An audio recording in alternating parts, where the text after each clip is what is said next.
पाण्यात हात बुडल्यावर श्वासांची ज्या तीव्रतेनं शरीराला गरज वाटते ना, त्या तीव्रतेनं ज्यावेळी तुम्हाला यशाची गरज वाटेल त्यावेळी यश तुमच्या दारात हात जोडून उभा राहील. ध्यास, श्वासाबरोबर तो ध्यास आला पाहिजे. प्रत्येक श्वासागणिक सातत्यानं ते आम्हाला वाटलं पाहिजे. होय, दुसरं काही नाही. हा ध्यास ज्याला तयार करता आला त्याला स्वतःच्या श्वासावर विजय मिळवता आला. ही सगळ्यात यश तर त्याला मिळतंच, मग बाकी काही नाही. ही सगळ्यात महत्वाची गोष्ट आहे. खरं तर आमच्या संस्कृतीमध्ये दोन तत्वज्ञान आहेत. एक तत्वज्ञान आहे प्लेटोवादी, दुसरं तत्वज्ञान आहे ॲरिस्टॉटलवादी. प्लेटो आदर्शवादी होता, ॲरिस्टॉटल व्यवहारवादी होता. आता ह्या परदेशी विचारवंतापेक्षा या माझ्या देशामध्ये दोन तत्वज्ञान आधीच तयार झालीत. एक रामाचं तत्वज्ञान आहे आणि एक कृष्णाचं तत्वज्ञान आहे. राम आदर्शवादी होता आणि कृष्ण व्यवहारवादी होता. तुम्हाला या जीवनामध्ये जगताना रामनीती सुद्धा अवलंबायला हवी आणि कृष्ण नीती सुद्धा अवलंबायला हवी. हे जमलं तर तुम्हाला यशापर्यंत पोहोचता येतं. ही सगळ्यात महत्वाची गोष्ट. रामाच्याच वाटेनं आदर्शवादी म्हणून गेलात तर अडचण येईल. कृष्ण म्हणून सुद्धा तुम्हाला जगता आलं पाहिजे, जे इतरांच्या कल्याणाचं आहे. मग ते खोटं असलं तरी सत्यच. ही कृष्णाची सत्याची भूमिका आहे, आम्हाला तीही निर्माण करता आली पाहिजे. आम्हाला त्या मार्गानं जाताच आलं पाहिजे. हा सगळ्यात मोठा भाव आहे. आम्ही निश्चितपणे तो विचार करायला हवा. एक प्रधानाचा मुलगा शाळेला जायचा. रोज सकाळी शाळेला जाता जाता राजवाडा वाटेत लागायचा आणि त्या प्रधानाच्या पोराला शाळेला जाताना बघितलं की राजा त्या मुलाला हाक मारून बोलवायचा, ए इकडे ये. आणि तो प्रधानाचा मुलगा आला की राजा त्याच्या पुढे दोन नाणी ठेवायचा. एक नाणं असायचं सोन्याचं, दुसरं नाणं असायचं चांदीचं. आणि राजा प्रधानाच्या मुलाला विचारायचा, ह्यातलं जे मौल्यवान नाणं असेल ते तू उचल. यातलं सर्वोत्तम मौल्यवान नाणं तू जर ओळखलंस तर उचललेलं नाणं तुला. आणि तो प्रधानाचा मुलगा मग एका हातात राजाच्या सोन्याचं, दुसऱ्या हातात चांदीचं. तो प्रधानाचा मुलगा चांदीचं नाणं उचलायचा. राजा म्हणायचा, प्रधान एवढा हुशार पण पोराच्या डोक्यात काय भेजा नाही, त्याला मौल्यवान काय तेच कळत नाही. दुसऱ्या दिवशी परत प्रधानाचा मुलगा शाळेला निघाला. राजा परत तीच परीक्षा घ्यायचा. एका हातात सोन्याचं नाणं, दुसऱ्या हातात चांदीचं, उचल मौल्यवान. हा परत चांदीचं नाणं उचलायचा. महिनाभर असंच चालू राहिलं. राजाची पक्की खात्री पटली, हे असंच दिसतंय, बापाचा काही गुण ह्याच्यात आलेला नाही, बापच हुशार, पोरात ती हुशारी दिसत नाही. महिनाभरानंतर राजाने शेवटी प्रधानाला विचारलं, काय हो प्रधानजी, तुम्ही एवढे हुशार, बुद्धिमान, विद्वान, आणि तुमचा मुलगा असा कसा? प्रधानाने विचारलं, काय झालं? अहो म्हणले, तो रोज शाळेला जातो, मी त्याला रोज बोलावतो आणि रोज दोन नाणी हातात ठेवतो, एक सोन्याचं एक चांदीचं, सांगतो मौल्यवान असलेलं उचल. आणि तुमचा मुलगा चांदीचं नाणं उचलतो, त्याला मौल्यवान काय ते कळत नाही. अहो सोन्याचं नाणं उचलायचं सोडून रोज महिनाभर ते चांदीचंच नाणं मौल्यवान म्हणून उचलतोय, त्याला शिकवलंय का नाही मौल्यवान काय? प्रधानालाही वाईट वाटलं. तो म्हणला, बघतो आपला मुलगा हुशार आहे, त्याला माहिती आहे, पण हे असं का करते काय कळेना. मग ते घरी आला, मुलाला बोलावलं, इकडे ये. अरे मुलं वडिलांचं नाव रोशन करतात, तू काय घालवायला आलायस का?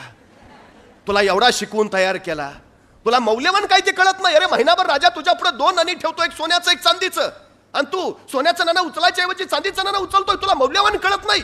एवढा ऐकल्याबरोबर पोरगा म्हणला, बाबा जरा थांबा. आत गेला, एक बरणी घेऊन आला.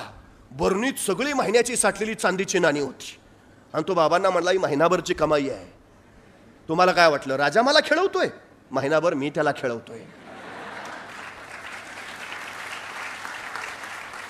म्हणे कसं? अहो बाबा, जर मी सोनं हे मौल्यवान नाणं हे मला माहिती आहे ना, पण ज्या दिवशी मी सोन्याचं नाणं उचलेन त्या दिवशी खेळ बंद होईल. एका सोन्याच्या नाण्यासाठी ही महिनाभराची चांदीची नाणी कशाला घालवू? बुद्धिमान असण्याची व्याख्या काय आहे?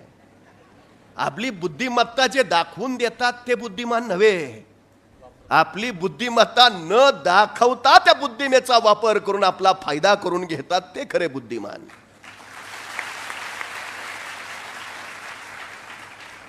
ज्ञानी माणूस फारसा बोलत नाही आणि अज्ञानी बोलण्याशिवाय दुसरं काहीच करत नाही. ज्याला अनुभव आहे तो फारसं व्यक्त होत नाही, ज्याला अनुभव नाही तो सारखाच बडबडल्याशिवाय शांत बसत नाही.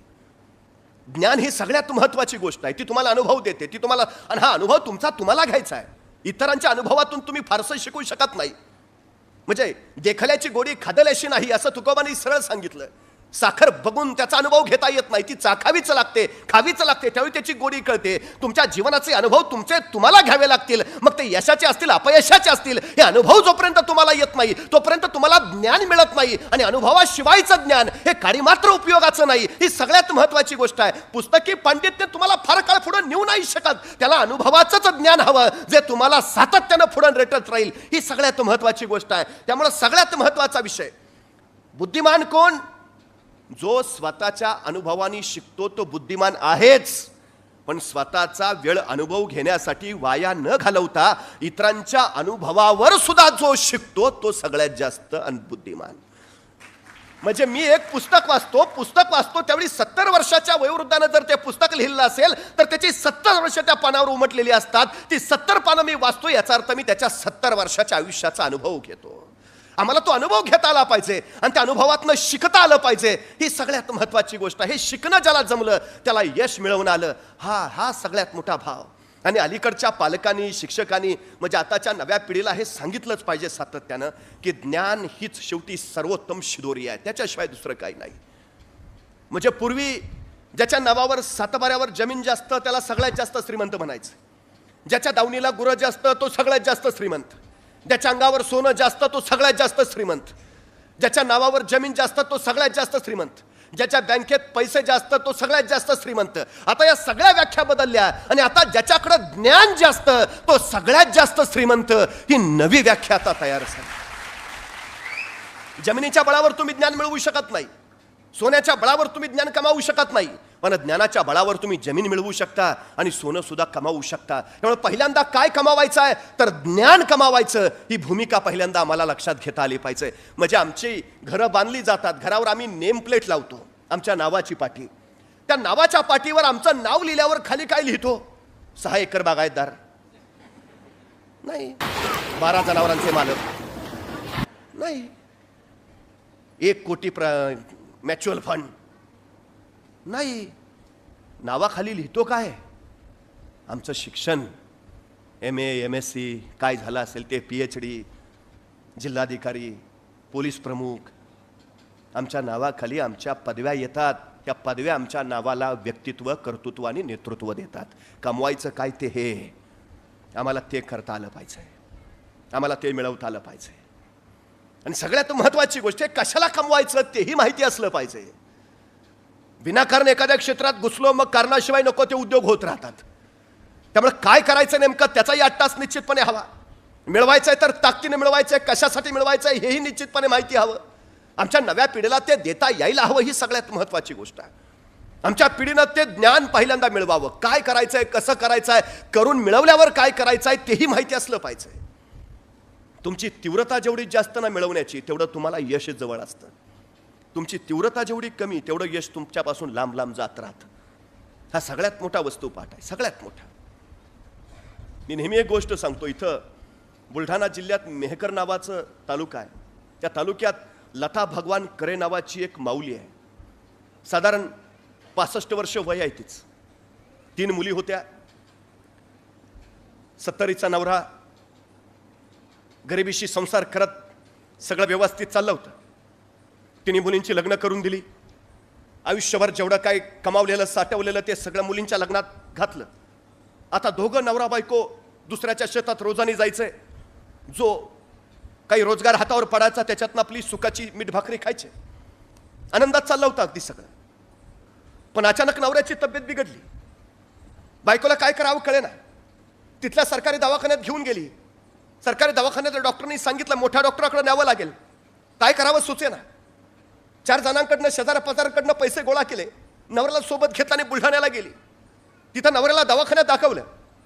डॉक्टरांनी सांगितलं काही आणखी तपासण्या कराव्या लागतील, पण त्याची सोय आपल्याकडे नाही. तुमच्या नवऱ्याला घेऊन तुम्हाला बारामतीला जावं लागेल. आता मात्र त्या माऊलीच्या पायाखालची जमीन सरकली.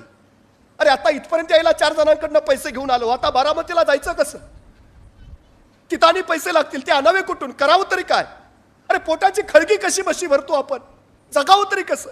की आजारी माणसानं सरळ मरूच जावं, जगूच नये. त्या माऊलींच्या डोळ्यातनं घळघळ अश्रू ओघळायला लागले. करावं काय? ज्या माणसानं आयुष्यभर खस्ता खाल्ल्या, ज्या माणसानं आयुष्यभर स्वतःच्या खांद्यावर संसार पेलून धरला, ज्याने आयुष्यभर आम्हाला सुखाची सावली दिली, आज त्याच्यावर वेळ आली आणि आपण काही करू शकत नाही. ती माऊली आतल्या आत गलबलत राहिली. करावं काय?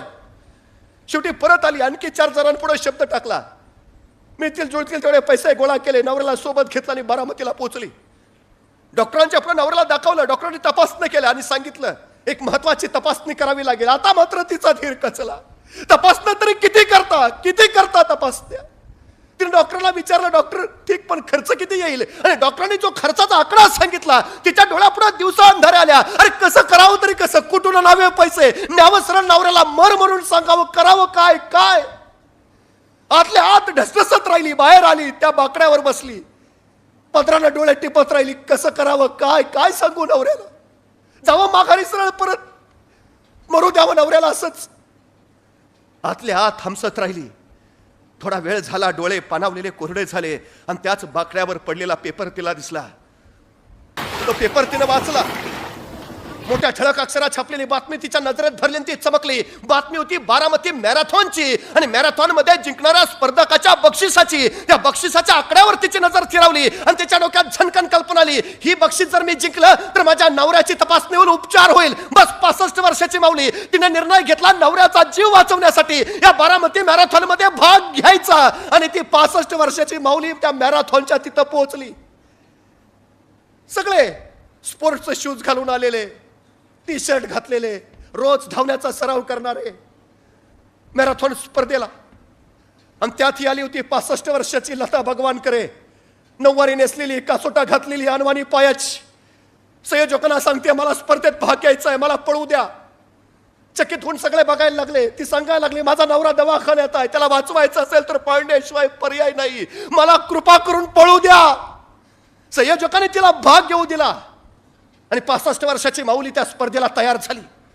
बघता बघता पट्टी पडली आणि मॅरेथॉन चालू झाले. बेभान बेभान होती लता भगवानकरे पळत राहिली. आजपर्यंत रोजचे रोज कसलेले सराव करणारे धावपटू पळत आहेत आणि त्यांच्या बरोबर पळती 65 वर्षाची नऊवारी घातलेली, कासोटा नेसलेली लता भगवानकरे. डोळ्यापुढे फक्त नवरा दिसतोय, त्याच्यासाठी पळायचंय, त्याला वाचवायचंय, त्याला जगवायचंय, बस जिंकलंच पाहिजे, जिंकलंच पाहिजे, दुसरा पर्याय नाही. बेभान बेभान पळते. आतापर्यंत पळली होती रानात जनावरांच्या माग, आतापर्यंत पळली होती संसारला ठिगळा लावताना, आतापर्यंत पळाली होती संध्याकाळचे 2 घास कमावताना. अशी मैदानावर कधी पळलीच नव्हती. पण आयुष्य आता पळायला लावत होता बेभानपणे. पळत होती आणि अखेर आवाज झाला, स्पर्धा संपली आणि त्या बारामती मॅरेथॉनची विजेता ठरली ही 65 वर्षाची लता भगवानकरे.